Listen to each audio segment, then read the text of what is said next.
사랑하는 여러분, 제가 오늘 여러분께 들려드리고 싶은 이야기는 제 평생에 큰 힘이 되어준 진리에 관한 것입니다. 저는 이것을 믿음의 수표책이라고 불렀습니다. 여러분, 수표라는 것을 아시지요? 종이 한 장입니다. 그 자체로는 아무런 가치가 없어 보이는 종이 한 장입니다. 하지만 그 종이에는 약속이 담겨 있습니다. 이 종이를 가지고 은행에 가면 여기 적힌 금액을 받을 수 있습니다. 라는 약속 말입니다.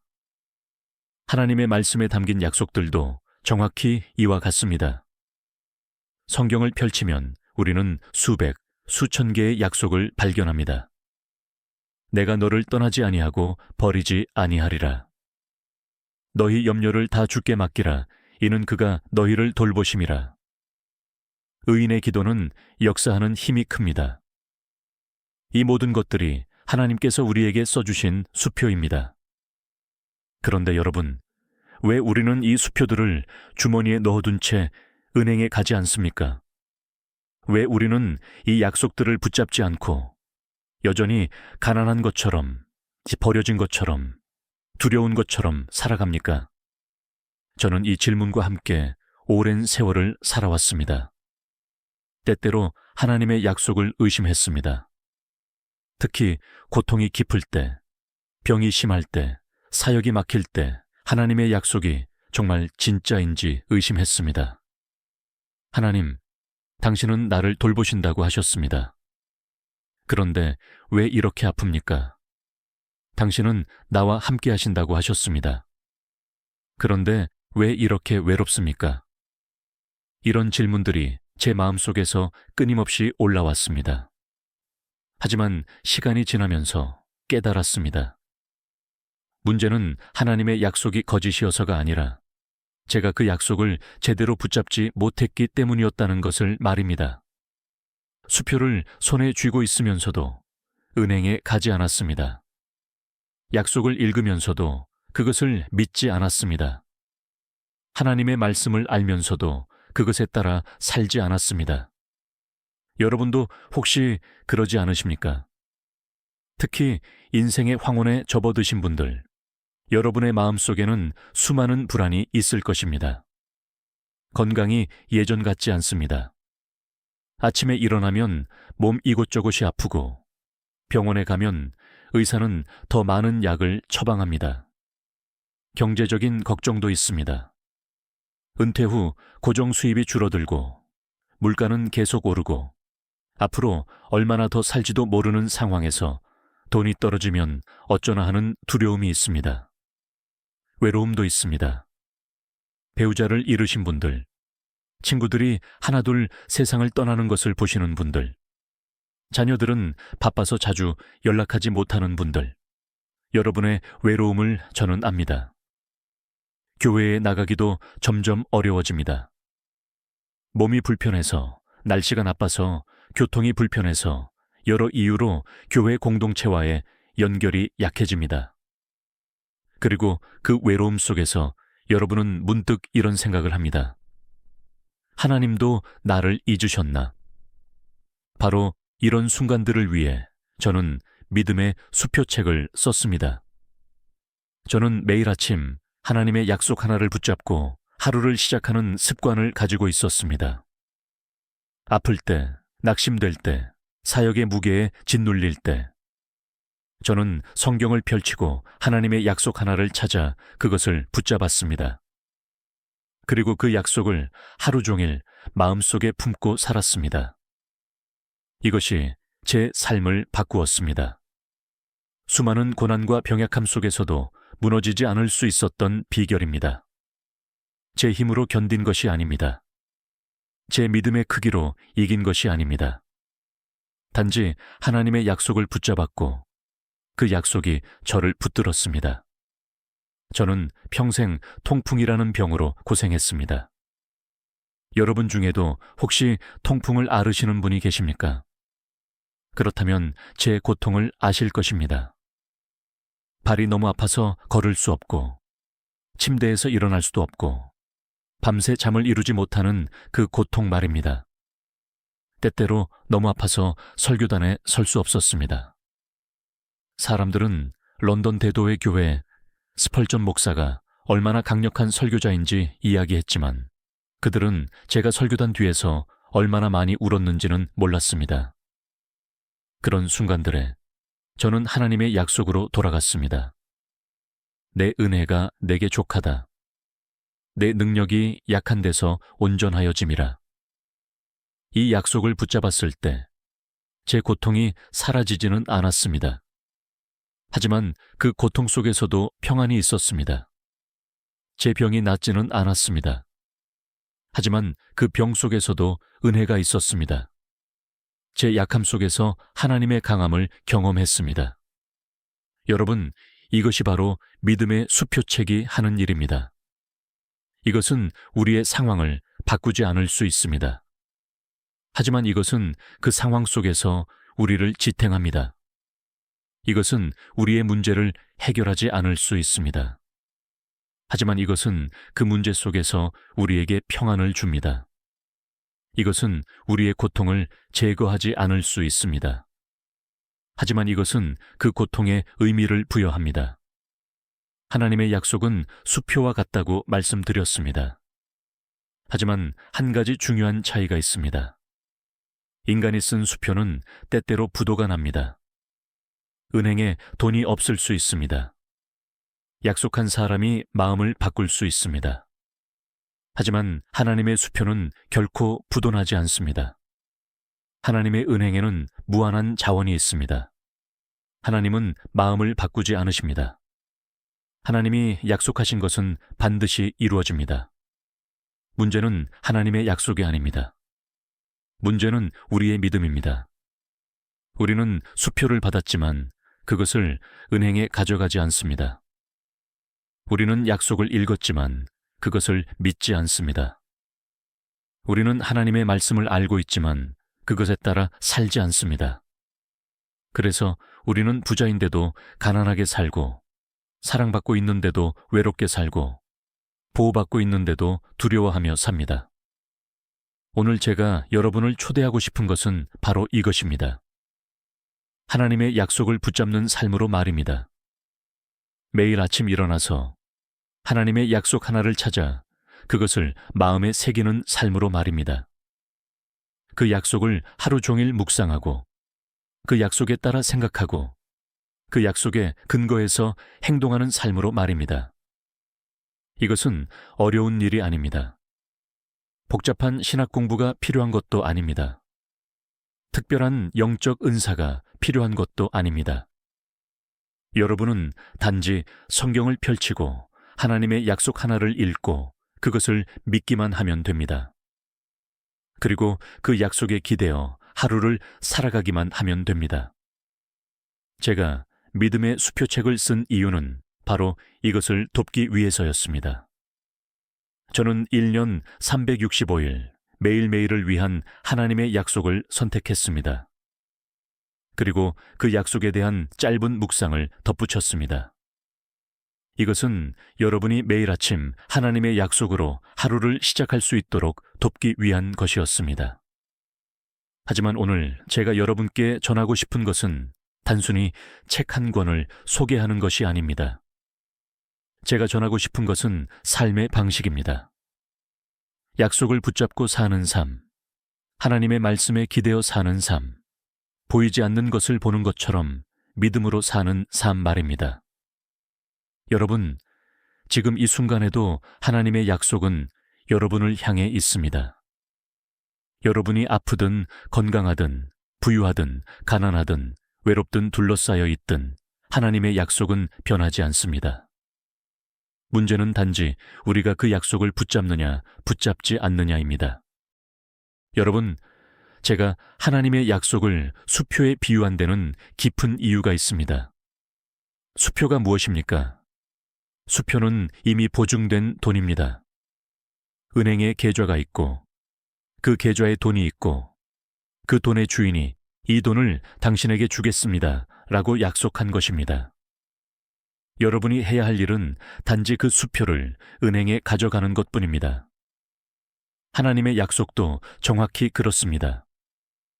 하나님이 약속하셨다면 그것은 이미 보증된 것입니다.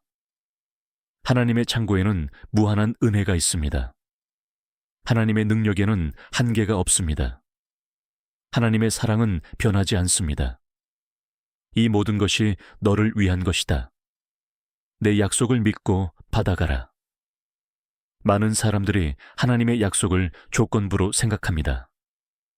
내가 충분히 선하면, 내가 충분히 기도하면, 내가 충분히 헌신하면 그때 하나님이 약속을 이루실 것이다. 하지만 여러분, 이것은 하나님의 약속을 오해하는 것입니다. 하나님의 약속은 우리의 공로에 근거하지 않습니다. 하나님의 은혜에 근거합니다. 인간의 약속과 하나님의 약속 사이에는 근본적인 차이가 있습니다. 인간은 약속하고 나서 마음을 바꿉니다. 약속할 때는 진심이었지만 나중에 상황이 바뀌면 약속을 지키지 못합니다. 인간은 약속을 지키고 싶어도 능력이 없어서 지키지 못할 때가 있습니다. 하지만 하나님은 다릅니다.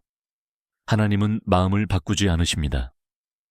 하나님은 인간이 아니시니 거짓말하지 않으시고 사람의 아들이 아니시니 후회하지 않으신다고 성경은 말합니다. 하나님이 한 번 약속하신 것은 영원히 유효합니다. 천지는 없어질지라도 하나님의 말씀은 결코 없어지지 않습니다.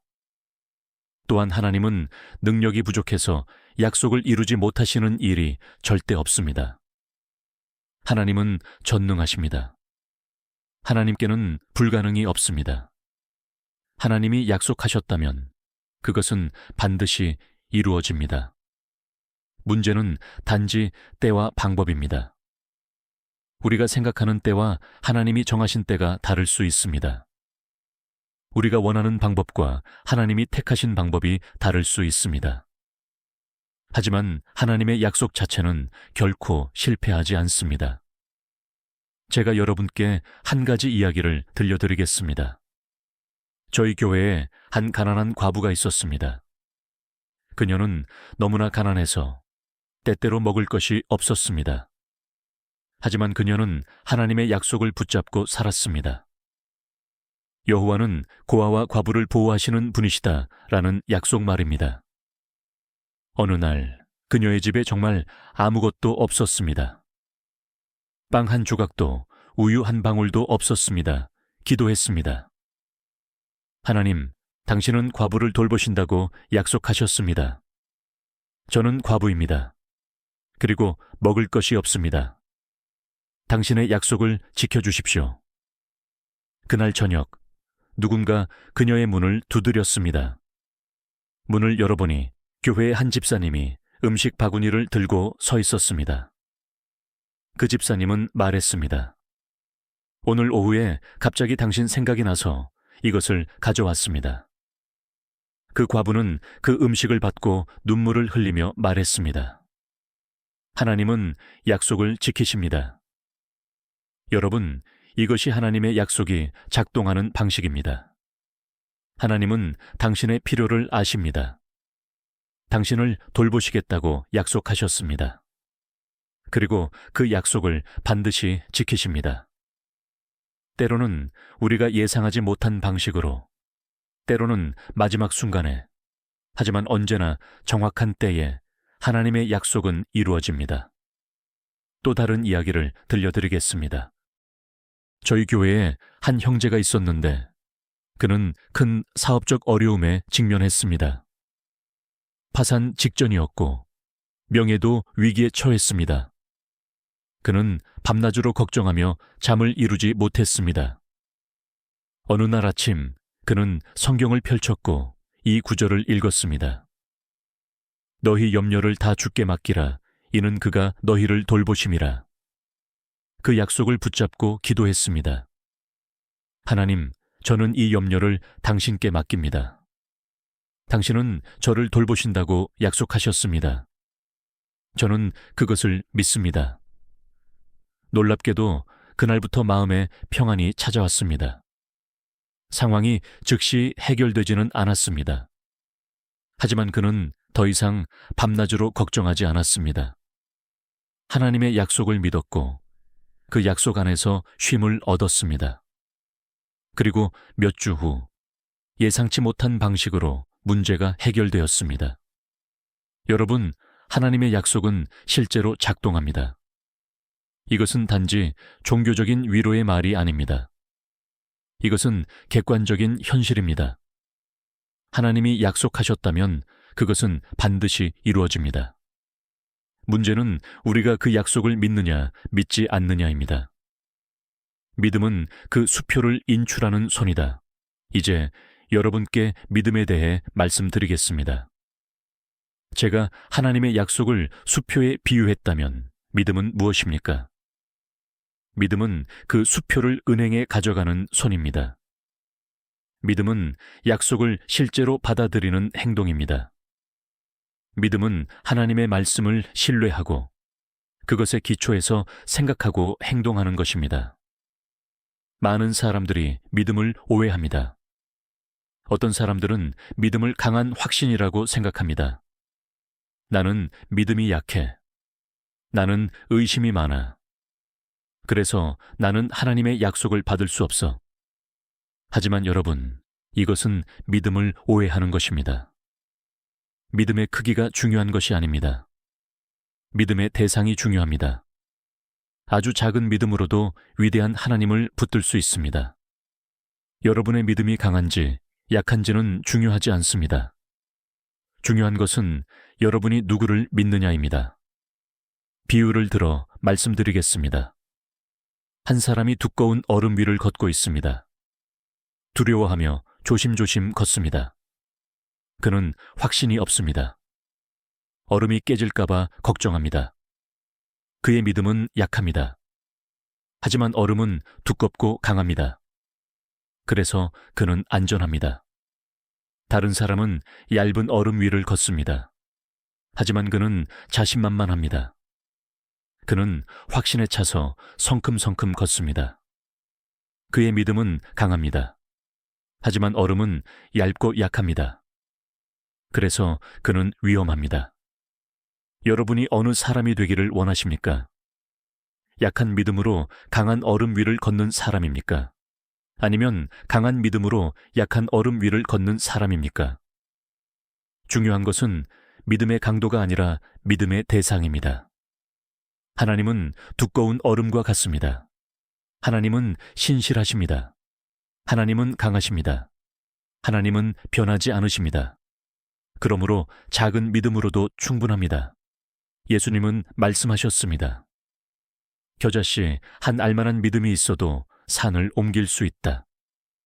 겨자씨가 얼마나 작습니까? 거의 눈에 보이지 않을 정도로 작습니다. 하지만 그 작은 믿음으로도 산을 옮길 수 있습니다. 왜입니까? 그 믿음이 강해서가 아니라 그 믿음이 향하는 하나님이 전능하시기 때문입니다. 여러분 중에 나는 믿음이 약해라고 말씀하시는 분이 계십니까? 괜찮습니다. 약한 믿음도 충분합니다. 중요한 것은 그 약한 믿음을 어디에 두느냐입니다. 그 약한 믿음을 하나님께 두십시오. 그 약한 믿음으로 하나님의 약속을 붙잡으십시오. 그러면 그 약속이 여러분을 붙들 것입니다. 믿음은 또한 단순한 신뢰입니다. 복잡한 것이 아닙니다. 어린아이가 아버지의 손을 잡는 것과 같습니다. 어린아이는 중력의 법칙을 이해하지 못합니다. 어린아이는 아버지의 근육 구조를 알지 못합니다. 하지만 어린아이는 아버지의 손을 잡습니다. 그리고 그 손이 자신을 안전하게 지켜줄 것을 믿습니다. 우리의 믿음도 그와 같습니다. 우리는 하나님의 모든 신비를 이해할 필요가 없습니다. 우리는 하나님의 모든 방법을 설명할 수 없습니다. 하지만 우리는 하나님의 손을 붙잡을 수 있습니다. 우리는 하나님의 약속을 신뢰할 수 있습니다. 그리고 그것으로 충분합니다. 여러분, 믿음은 느낌이 아닙니다. 많은 사람들이 이것을 오해합니다. 나는 오늘 믿음을 느끼지 못해. 나는 오늘 하나님이 가까이 계신 것을 느끼지 못해. 그러므로 나는 오늘 믿음이 없어. 하지만 이것은 믿음을 감정과 혼동하는 것입니다. 믿음은 감정이 아니라 선택입니다. 믿음은 느낌이 아니라 결단입니다. 믿음은 나는 하나님의 약속을 신뢰하기로 선택한다는 의지의 행동입니다.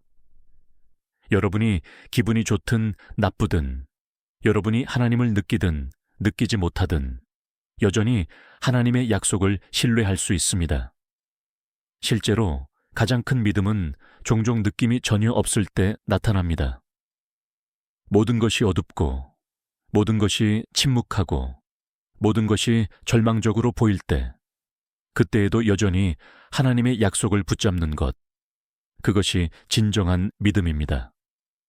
저 자신도 그런 시간들을 경험했습니다. 제가 너무 아파서 기도할 기력도 없었던 때가 있었습니다. 너무 낙심해서 하나님의 임재를 느낄 수 없었던 때가 있었습니다. 너무 지쳐서 성경을 읽을 힘도 없었던 때가 있었습니다. 그런 때에 저는 무엇을 했습니까? 저는 예전에 암기했던 하나님의 약속 하나를 붙잡았습니다. 저는 그 약속을 느끼지 못했습니다. 그 약속이 사실인지 확신할 수 없었습니다. 하지만 그 약속을 신뢰하기로 선택했습니다. 그리고 놀랍게도 그 약속이 저를 지탱해 주었습니다. 하루 한 구절의 약속이 사람을 어떻게 일으키는가, 이제 여러분께 실제적인 것을 말씀드리겠습니다. 저는 이것을 평생 실천해 왔고 제 삶을 완전히 바꾸어 놓았습니다. 아침에 일어나면 우리의 마음은 종종 걱정으로 가득합니다. 오늘은 무슨 일이 일어날까? 내 건강은 괜찮을까? 내 가족은 안전할까? 내 재정은 충분할까? 이런 생각들이 우리를 짓누릅니다. 하루를 시작하기도 전에 우리는 이미 지쳐 있습니다. 하지만 하나님의 약속 한 구절로 하루를 시작한다면 어떻게 될까요? 예를 들어 아침에 일어나서 여호와는 나의 목자시니 내게 부족함이 없으리로다. 이 약속을 천천히 읽으십시오. 마음에 새기십시오. 이 약속을 믿으십시오. 여호와는 나의 목자시니 하나님이 나의 목자이십니다. 목자는 양을 돌봅니다. 목자는 양을 인도합니다. 목자는 양을 보호합니다. 목자는 양이 필요로 하는 것을 아십니다. 그리고 하나님이 나의 목자이십니다. 전능하신 하나님, 전지하신 하나님, 사랑이 많으신 하나님이 나의 목자이십니다. 나에게 부족함이 없으리로다. 내게 부족함이 없을 것입니다. 왜입니까? 내가 많이 가지고 있어서가 아닙니다. 내가 강해서가 아닙니다. 내가 지혜로워서가 아닙니다. 하나님이 나의 목자이시기 때문입니다. 그분이 나를 돌보시기 때문입니다. 그분이 나의 필요를 채워주시기 때문입니다. 이 약속을 붙잡고 하루를 시작한다면 여러분의 하루가 어떻게 달라질까요? 갑자기 병원비 청구서가 날아와도 여러분은 패닉에 빠지지 않습니다. 왜냐하면 여호와는 나의 목자시니 나에게 부족함이 없으리로다라는 약속을 붙잡고 있기 때문입니다. 예상치 못한 문제가 생겨도 여러분은 절망하지 않습니다. 왜냐하면 여러분의 목자가 여러분을 인도하신다는 것을 알기 때문입니다. 외로움이 찾아와도 여러분은 혼자가 아님을 압니다. 왜냐하면 여러분의 목자가 항상 여러분과 함께 계시기 때문입니다. 또 다른 예를 들어보겠습니다. 여러분이 두려움에 사로잡혀 있다고 생각해 보십시오. 밤에 잠을 이루지 못할 정도로 걱정이 많습니다. 그런 날 아침에 이 구절을 읽는다면 어떻게 될까요? 두려워하지 말라. 내가 너와 함께함이라. 놀라지 말라. 나는 내 하나님이 됨이라. 두려워하지 말라. 이것은 명령입니다. 하지만 이것은 혼자 할 수 없는 명령입니다. 우리는 스스로에게 두려워하지 마라고 말할 수 있지만 그것만으로 두려움이 사라지지는 않습니다. 하지만 다음 구절을 보십시오. 내가 너와 함께함이라. 이것이 차이를 만듭니다. 하나님이 나와 함께 계십니다. 나는 혼자가 아닙니다. 내가 두려워하는 그 상황 속에서도 하나님이 나와 함께 계십니다. 하나님이 나를 보고 계십니다. 하나님이 나를 돌보고 계십니다. 하나님이 나를 지키고 계십니다. 나는 내 하나님이 됨이라. 하나님이 나의 하나님이십니다. 이 우주의 창조주가 나의 하나님이십니다. 모든 권세를 가지신 분이 나의 하나님이십니다. 그분이 나를 위해 계십니다. 그분이 나를 위해 일하십니다. 그분이 나를 위해 싸우십니다. 이 약속을 붙잡고 있다면 두려움이 완전히 사라지지는 않을 수 있습니다. 하지만 그 두려움이 여러분을 지배하지는 못할 것입니다. 여러분은 두려움보다 더 큰 것을 붙잡고 있기 때문입니다. 저는 특히 노년의 여러분들의 현실적인 어려움들을 생각합니다. 건강이 약해지는 것, 경제적인 불안, 외로움, 죽음에 대한 두려움, 이 모든 것들이 실제적인 고통입니다. 하지만 하나님의 약속은 이 모든 것보다 더 실제적입니다. 여러분이 병원에서 나쁜 진단을 받았다고 생각해 보십시오. 의사는 말합니다. 상황이 좋지 않습니다. 치료가 어려울 것 같습니다. 그런 순간에 여러분은 무엇을 붙잡겠습니까? 하나님의 약속을 붙잡으십시오. 너희 생명이 얼마나 되는지도 알지 못하는도다. 너희는 잠깐 보이다가 없어지는 안개니라. 그러나 주의 뜻이면 우리가 살기도 하고 이것저것을 하리라. 이 약속이 여러분의 병을 고쳐주지 않을 수도 있습니다. 하지만 여러분의 생명이 하나님의 손에 있다는 것을, 여러분의 날들이 하나님의 뜻 안에 있다는 것을, 그리고 하나님이 여러분을 위해 최선의 계획을 가지고 계시다는 것을 기억하게 될 것입니다. 약속은 눈에 보이지 않지만 실제로 역사합니다. 여러분, 이제 제가 매우 중요한 것을 말씀드리겠습니다. 하나님의 약속은 때때로 눈에 보이지 않습니다. 우리는 약속을 읽고, 약속을 믿고, 약속을 기다립니다. 하지만 아무 일도 일어나지 않는 것처럼 보입니다. 상황은 변하지 않고 문제는 해결되지 않습니다. 고통은 계속되어 우리는 의심하기 시작합니다. 하나님의 약속이 정말 진짜일까? 아니면 내가 잘못 믿은 걸까? 하나님이 정말 들으시기는 하시는 걸까? 하지만 여러분, 제가 말씀드립니다. 약속이 눈에 보이지 않는다고 해서 약속이 작동하지 않는 것은 아닙니다. 씨앗을 심으면 땅 속에서 보이지 않게 일합니다. 뿌리를 내리고 힘을 모으고 준비합니다. 그리고 때가 되면 싹이 나고 나무가 자라고 열매를 맺습니다. 하나님의 약속도 그와 같습니다.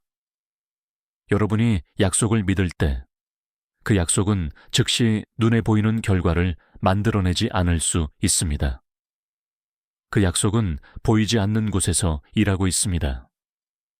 여러분의 마음에서, 여러분의 영혼에서, 여러분을 둘러싼 상황에서 하나님의 약속은 실제로 역사하고 있습니다. 제가 기도했지만 아무 응답도 없는 것처럼 보였던 때가 있었습니다. 저는 하나님의 약속을 붙잡았지만 아무 변화도 없는 것처럼 보였습니다. 하지만 나중에 돌아보니 하나님은 그 모든 시간 동안 일하고 계셨습니다. 제가 보지 못했을 뿐 하나님은 일하고 계셨습니다. 때로는 하나님의 약속이 우리가 예상한 것과 다른 방식으로 이루어집니다. 우리는 A를 기대했지만 하나님은 B를 주십니다. 이것은 내가 원한 것이 아니야 라고 생각할 수 있습니다. 하지만 나중에 깨닫습니다. B가 A보다 훨씬 더 좋았다는 것을, 하나님이 우리보다 더 잘 아신다는 것을 깨닫습니다. 하나님, 왜 이렇게 오래 걸립니까? 왜 지금 응답하지 않으십니까?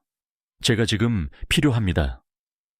하지만 하나님의 관점은 우리의 관점과 다릅니다. 하나님께는 1000년이 하루 같고 하루가 1000년 같습니다. 하나님은 서두르지 않으십니다. 왜냐하면 하나님은 모든 것을 완벽한 때에 이루시기 때문입니다. 또한 하나님은 우리가 보지 못하는 것을 보십니다. 하지만 하나님은 과거와 현재와 미래를 모두 보십니다.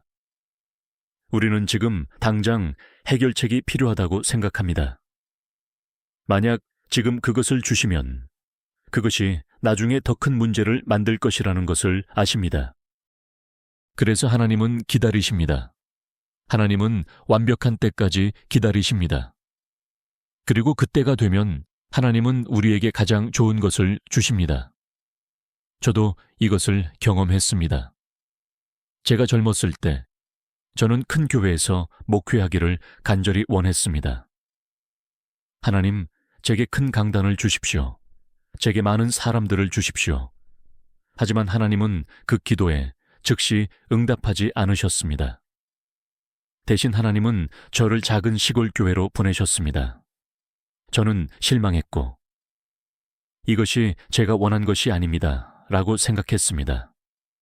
하지만 그 작은 교회에서 저는 목회를 배웠습니다. 저는 사람들을 사랑하는 법을 배웠습니다. 저는 하나님께 의지하는 법을 배웠습니다. 그리고 때가 되었을 때 하나님은 저를 런던으로 부르셨습니다. 하나님은 제게 큰 강단을 주셨습니다. 하지만 만약 하나님이 제가 처음 기도했을 때 그것을 주셨다면 저는 준비가 되어 있지 않았을 것입니다. 하나님은 저보다 더 잘 아셨습니다. 하나님은 저를 준비시키셨고 그 다음에 약속을 이루셨습니다. 믿음의 수표책이 주는 영적 훈련, 이제 여러분께 매우 실제적인 것을 말씀드리겠습니다. 믿음의 수표책이 주는 영적 훈련에 대해서입니다. 이것은 매일의 실천입니다. 저는 평생 이런 습관을 가지고 있었습니다. 매일 아침, 저는 성경을 펼쳐서 하나님의 약속 하나를 찾았습니다. 때로는 제가 그날 필요한 약속을 찾았습니다. 때로는 하나님이 제 눈을 특정 구절로 인도하셨습니다. 저는 그 약속을 천천히 읽었습니다. 한 번만이 아니라 여러 번 읽었습니다. 그 약속의 각 단어를 음미했습니다. 그 약속이 무엇을 의미하는지 생각했습니다. 그 약속이 제게 어떻게 적용되는지 묵상했습니다. 그 약속을 기도로 바꾸었습니다. 예를 들어 만약 약속이 내가 너와 함께 하리라였다면 이렇게 기도했습니다. 하나님, 당신은 저와 함께 하신다고 약속하셨습니다. 저는 오늘 그 약속을 붙잡습니다. 오늘 제가 어디를 가든 무엇을 하든 당신이 저와 함께 계시다는 것을 기억하게 하소서. 그 다음 저는 하루를 시작했습니다. 그 약속을 잊지 않았습니다. 하루 종일 그 약속으로 돌아갔습니다. 회의 중에, 설교 준비 중에, 사람들을 만날 때 그 약속을 기억했습니다. 특히 걱정이 올라올 때 그 약속으로 대응했습니다. 예를 들어, 이 일이 잘못되면 어쩌지? 라고 걱정하기 시작하면 스스로에게 말했습니다. 잠깐, 오늘 아침에 무엇을 읽었지? 내가 너와 함께 하리라였지. 그렇다면 걱정할 필요가 없어. 하나님이 나와 함께 계시면 모든 것이 괜찮을 거야. 이것이 실제로 작동합니다, 여러분. 이것은 제 생각을 바꾸었습니다. 제 감정을 바꾸었습니다. 제 행동을 바꾸었습니다. 저는 더 이상 걱정에 지배되지 않았습니다. 약속에 기반해서 살았습니다. 저녁이 되면 하루를 돌아보았습니다. 스스로에게 물었습니다. 오늘 하나님의 약속이 어떻게 역사했는가? 그리고 놀랍게도 하나님은 정말로 저와 함께 계셨습니다. 하나님은 정말로 저를 인도하셨습니다. 하나님은 정말로 돌보셨습니다. 때로는 큰 방식으로, 때로는 작은 방식으로, 하지만 하나님의 약속은 항상 진실했습니다. 그리고 그것을 기록했습니다. 일기를 썼습니다. 오늘 하나님은 이렇게 신실하셨다. 오늘 하나님의 약속은 이렇게 이루어졌다. 이 기록들이 나중에 제게 큰 힘이 되었습니다. 의심이 올라올 때 일기를 펼쳤습니다. 그리고 읽었습니다. 작년 이맘때 나도 이렇게 어려웠었지. 하지만 하나님은 신실하셨어. 하나님은 약속을 지키셨어. 그렇다면 이번에도 하나님은 신실하실 거야. 여러분, 이것이 믿음의 수표책이 주는 영적 훈련입니다. 이것은 하루하루를 하나님의 약속 위에 세우는 것입니다. 걱정 대신 약속을 선택하는 것입니다. 두려움 대신 믿음을 선택하는 것입니다. 그리고 이 훈련이 쌓이면 놀라운 일이 일어납니다. 여러분의 마음에 평안이 자리 잡습니다. 깊고 흔들리지 않는 평안 말입니다. 상황이 어렵고 문제가 크고 미래가 불확실해도 여러분의 마음 깊은 곳에는 평안이 있습니다.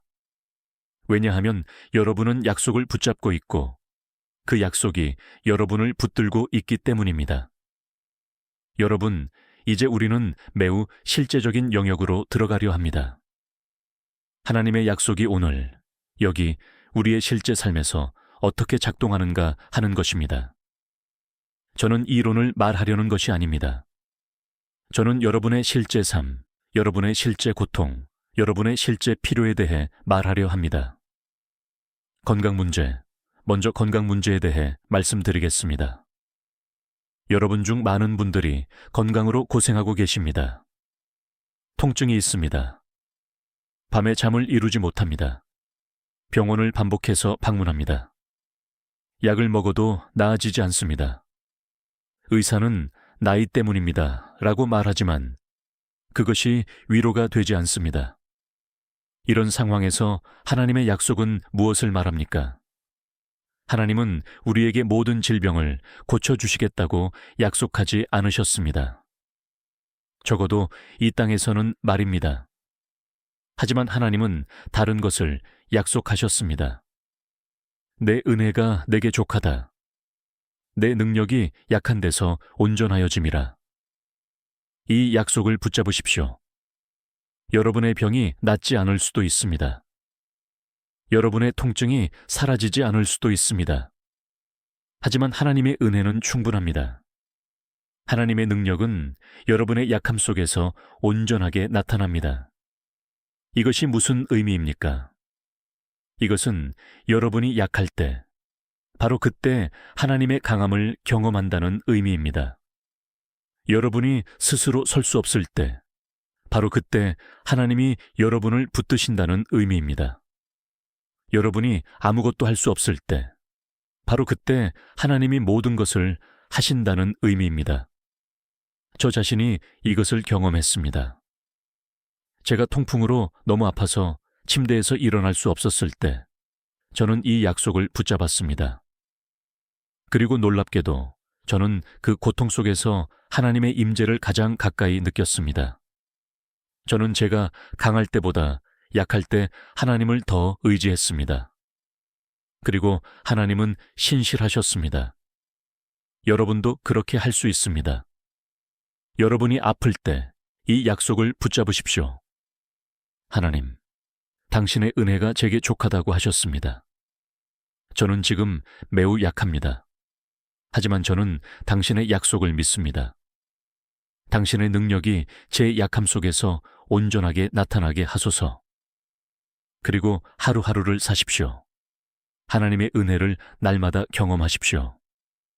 어떤 날은 조금 덜 아플 것입니다. 어떤 날은 조금 더 힘이 날 것입니다. 어떤 날은 예상치 못한 위로를 받을 것입니다. 이 모든 것이 하나님의 은혜입니다. 다음으로 경제적 걱정에 대해 말씀드리겠습니다. 은퇴 후 수입이 줄어들었습니다. 하지만 지출은 줄어들지 않습니다. 물가는 계속 오릅니다. 의료비는 증가합니다. 예상치 못한 지출이 계속 발생합니다. 자녀들도 여전히 도움이 필요합니다. 손주들을 돕고 싶지만 자신의 재정도 빠듯합니다. 돈이 떨어지면 어쩌지? 누군가에게 부담이 되면 어쩌지? 이런 걱정이 밤잠을 설치게 합니다. 이런 상황에서 하나님의 약속은 무엇입니까? 여호와는 나의 목자시니 내게 부족함이 없으리로다. 또한 너희 하늘 아버지께서 이 모든 것이 너희에게 있어야 할 줄을 아시느니라. 하나님은 우리의 필요를 아십니다. 하나님은 우리를 돌보십니다. 하나님은 우리를 먹이시는 분이십니다. 문제는 하나님이 우리를 부자로 만들어 주신다고 약속하지 않으셨다는 것입니다. 하지만 하나님은 우리의 필요를 채워주신다고 약속하셨습니다. 필요와 욕구는 다릅니다. 우리는 많은 것을 원할 수 있습니다. 하지만 우리에게 진짜 필요한 것은 적습니다. 음식, 옷, 거처, 이것들이 우리의 진짜 필요입니다. 그리고 하나님은 이것들을 채워주신다고 약속하셨습니다. 저는 이것을 수없이 목격했습니다. 저희 교회의 가난한 성도들이 어떻게 하나님의 공급하심을 경험했는지 말입니다. 그들은 부자가 되지 않았습니다. 하지만 그들은 결코 굶주리지 않았습니다. 하나님은 항상 때맞춰 그들의 필요를 채워주셨습니다. 예상치 못한 곳에서 도움이 왔습니다. 마지막 순간에 해결책이 나타났습니다. 필요 자체가 줄어들었습니다. 어떤 방식이든 하나님은 신실하셨습니다. 여러분도 이 약속을 붙잡으십시오. 여러분이 재정적으로 어려울 때 걱정하는 대신 이 약속을 기억하십시오. 하나님, 당신은 나의 목자이십니다. 당신은 내 필요를 아십니다. 당신은 나를 돌보신다고 약속하셨습니다. 저는 그것을 믿습니다. 그리고 지혜롭게 사십시오. 하나님을 신뢰하는 것이 무책임하게 사는 것을 의미하지는 않습니다. 여러분의 재정을 잘 관리하십시오. 불필요한 지출을 줄이십시오. 도움이 필요하면 도움을 구하십시오. 하지만 이 모든 것을 하면서도 궁극적으로는 하나님을 신뢰하십시오. 이제 관계와 외로움에 대해 말씀드리겠습니다. 배우자를 잃었습니다. 친구들이 세상을 떠났습니다. 자녀들은 바쁩니다. 손주들은 자신의 삶이 있습니다. 집에 혼자 있는 시간이 깁니다. 말을 걸 사람이 없습니다. 하루 종일 아무도 전화하지 않습니다. 외로움이 가슴을 짓누릅니다. 나는 더 이상 필요한 사람이 아닌가? 나는 잊혀진 사람인가? 이런 생각이 마음을 아프게 합니다. 이런 상황에서 하나님의 약속은 무엇입니까? 내가 결코 너희를 버리지 아니하고 너희를 떠나지 아니하리라. 또한 볼지어다 내가 세상 끝날까지 너희와 항상 함께 있으리라. 여러분, 당신은 혼자가 아닙니다. 당신이 혼자라고 느낄 때에도 혼자가 아닙니다. 하나님이 당신과 함께 계십니다. 하나님은 당신을 떠나지 않으십니다. 하나님은 당신을 버리지 않으십니다. 이것은 단순한 위로의 말이 아닙니다. 하나님은 전지하십니다. 하나님은 모든 곳에 계십니다. 하나님은 지금 이 순간에도 당신과 함께 계십니다. 당신이 이것을 느끼지 못할 수 있습니다. 당신이 하나님의 임재를 경험하지 못할 수 있습니다. 하지만 그것이 사실을 바꾸지는 않습니다. 하나님은 당신과 함께 계십니다. 저도 외로움을 경험했습니다. 제가 우울증으로 고생할 때 저는 깊은 고독감을 느꼈습니다. 제 주변에 사람들이 많았지만 저는 여전히 외로웠습니다. 그때 저는 이 약속을 붙잡았습니다.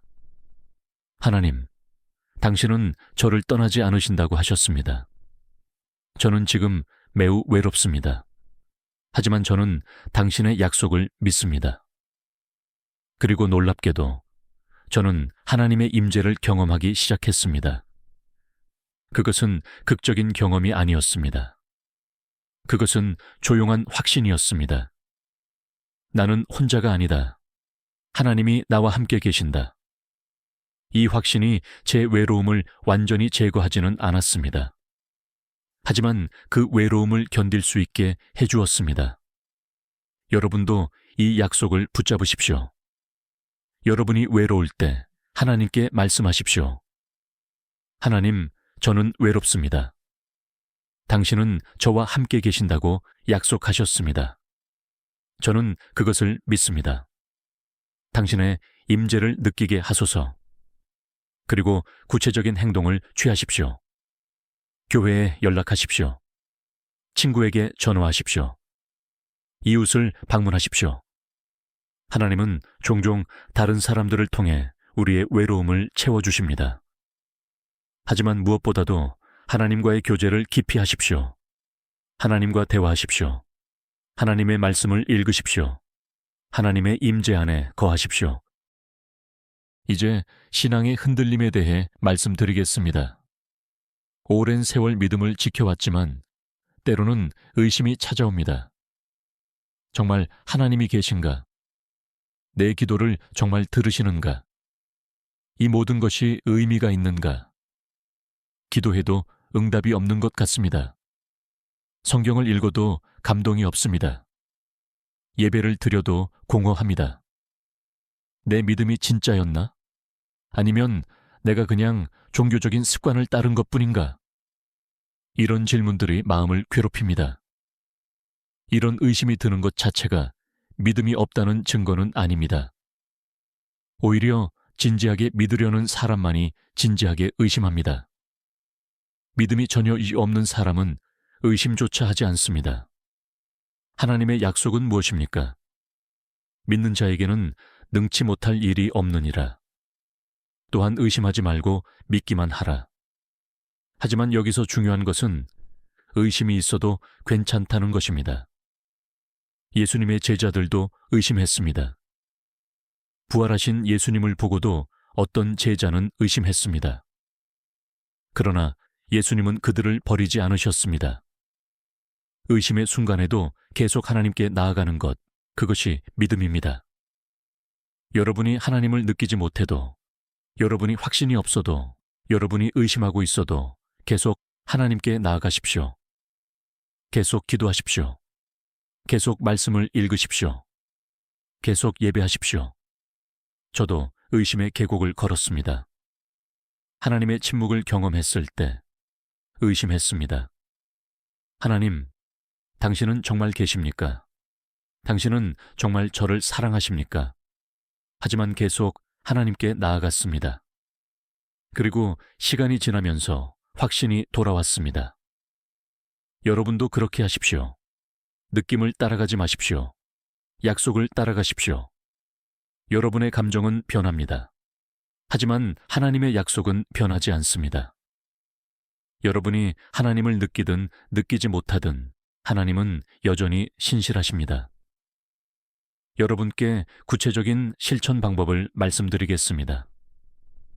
어떻게 하면 매일 하나님의 약속을 붙잡고 살 수 있을까요? 일어나자마자 감사로 시작하십시오. 하나님, 오늘도 생명을 주셔서 감사합니다. 성경을 펼치고 하나님의 약속 하나를 읽으십시오. 믿음의 수표책이나 다른 묵상집을 사용해도 좋습니다. 그 약속을 천천히 읽으십시오. 여러 번 읽으십시오. 각 단어를 음미하십시오. 그 약속이 오늘 여러분에게 무엇을 의미하는지 생각하십시오. 그 약속을 기도로 바꾸십시오. 하나님, 당신은 이렇게 약속하셨습니다. 오늘 이 약속을 제게 이루어 주소서. 가능하면 그 약속을 적어서 주머니에 넣거나 잘 보이는 곳에 붙여두십시오. 하루 중에 여러 번 그 약속으로 돌아가십시오. 걱정이 올라올 때 그 걱정을 약속으로 대응하십시오. 어려운 상황을 만날 때 그 약속을 기억하십시오. 다른 사람과 대화할 때 그 약속을 나누십시오. 저녁이 되면 하루를 돌아보십시오. 오늘 하나님의 약속이 어떻게 역사했습니까? 구체적인 예를 찾으십시오. 하나님이 어떻게 신실하셨습니까? 그것을 기록하십시오. 일기나 노트에 짧게라도 적으십시오. 하나님께 감사하십시오. 하나님, 오늘 당신의 약속이 진실임을 경험했습니다. 내일을 위해 그 약속을 다시 한번 붙잡으십시오. 일주일에 한번 그 주의 약속들을 복습하십시오. 하나님이 어떻게 신실하셨는지 돌아보십시오. 특별히 감사할 일을 기록하십시오. 다음 주를 위해 기도하십시오. 이 루틴을 완벽하게 지킬 필요는 없습니다. 중요한 것은 매일 하나님의 약속을 붙잡는 것입니다. 하루를 놓치면 다음 날 다시 시작하십시오. 중요한 것은 완벽함이 아니라 지속성입니다. 사랑하는 여러분, 우리는 함께 믿음의 수표책의 의미를 탐구했습니다. 하나님의 약속이 무엇이며 어떻게 그 약속을 붙잡고 살 수 있는지를 배웠습니다. 이제 제가 여러분께 마지막으로 말씀드리고 싶은 것은 약속을 붙든 사람의 마지막은 흔들리지 않는 평안입니다. 제가 평생 이것을 목격해 왔습니다. 하나님의 약속을 붙잡고 산 사람들이 어떻게 평안히 세상을 떠났는지 말입니다. 그들은 두려워하지 않았습니다. 내가 사망의 음침한 골짜기로 다닐지라도 해를 두려워하지 않을 것은 주께서 나와 함께 하심이라 는 약속을 붙잡고 있었기 때문입니다. 그들은 슬퍼하지 않았습니다. 하나님이 그들의 눈에서 모든 눈물을 씻기시리니 다시는 사망이 없고 애통하는 것이나 곡하는 것이나 아픈 것이 다시 있지 아니하리니라는 약속을 알고 있었기 때문입니다. 그들은 후회하지 않았습니다. 평생 하나님의 약속 위에 자신의 삶을 세웠고 그 약속이 한 번도 그들을 실망시키지 않았다는 것을 알았기 때문입니다. 저도 언젠가는 제 마지막 날을 맞이할 것입니다. 그날이 올 때 저는 무엇을 붙잡겠습니까? 제가 한 일을 붙잡겠습니까? 제가 이룬 성취를 붙잡겠습니까? 아닙니다. 저는 하나님의 약속을 붙잡을 것입니다. 주 예수를 믿으라 그리하면 너와 내 집이 구원을 받으리라. 이 약속을 붙잡고 저는 평안히 하나님 앞에 설 것입니다. 여러분도 그렇게 하실 수 있습니다.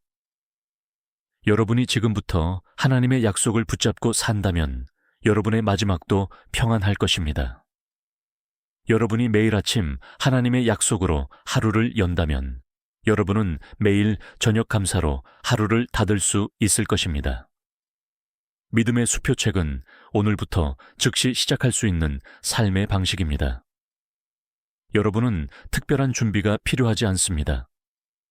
여러분은 신학 학위가 필요하지 않습니다. 여러분은 단지 성경 한 권과 믿는 마음만 있으면 됩니다. 오늘 밤부터 시작하십시오. 아니, 지금 당장 시작하십시오. 성경을 펼치십시오. 하나님의 약속 하나를 찾으십시오. 그것을 읽으십시오. 믿으십시오. 붙잡으십시오. 그리고 내일 아침 그 약속으로 하루를 시작하십시오. 내일 저녁 하나님이 어떻게 신실하셨는지 돌아보십시오. 그리고 다음 날도 그 다음 날도 계속하십시오. 한 달 후 여러분은 변화를 느끼기 시작할 것입니다. 여러분의 걱정이 줄어들 것입니다. 여러분의 평안이 깊어질 것입니다. 여러분의 믿음이 강해질 것입니다. 1년 후 여러분은 돌아보며 놀랄 것입니다. 하나님이 얼마나 많은 약속을 이루셨는지, 하나님이 얼마나 신실하셨는지를 보고 놀랄 것입니다.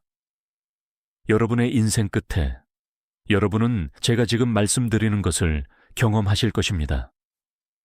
하나님의 약속을 붙잡고 산 삶은 결코 헛되지 않다는 것을, 하나님은 한 번도 약속을 어기신 적이 없다는 것을, 그리고 하나님의 약속 위에 세워진 삶은 흔들리지 않는다는 것을 경험하실 것입니다.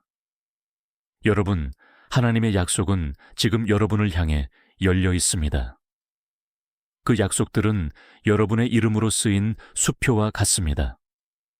여러분은 단지 그것을 받아들이고, 그것을 믿고, 그것을 사용하기만 하면 됩니다. 오늘부터 시작하십시오. 하나님의 약속으로 하루를 여십시오. 하나님의 약속으로 하루를 닫으십시오. 하나님의 약속 위에 여러분의 삶을 세우십시오. 그리고 때가 되면 여러분도 저처럼 고백하실 수 있을 것입니다. 하나님의 약속은 한 번도 나를 실망시키지 않았습니다. 하나님은 항상 신실하셨습니다. 그리고 내 인생의 마지막 순간까지 나는 그 약속을 붙잡을 것입니다. 하나님의 약속, 그것은 여러분의 손안에 있는 수표입니다. 그것을 사용하십시오. 그것을 믿으십시오. 그것으로 사십시오. 하나님의 은혜와 평강이 여러분 모두와 함께하기를 기도합니다. 아멘.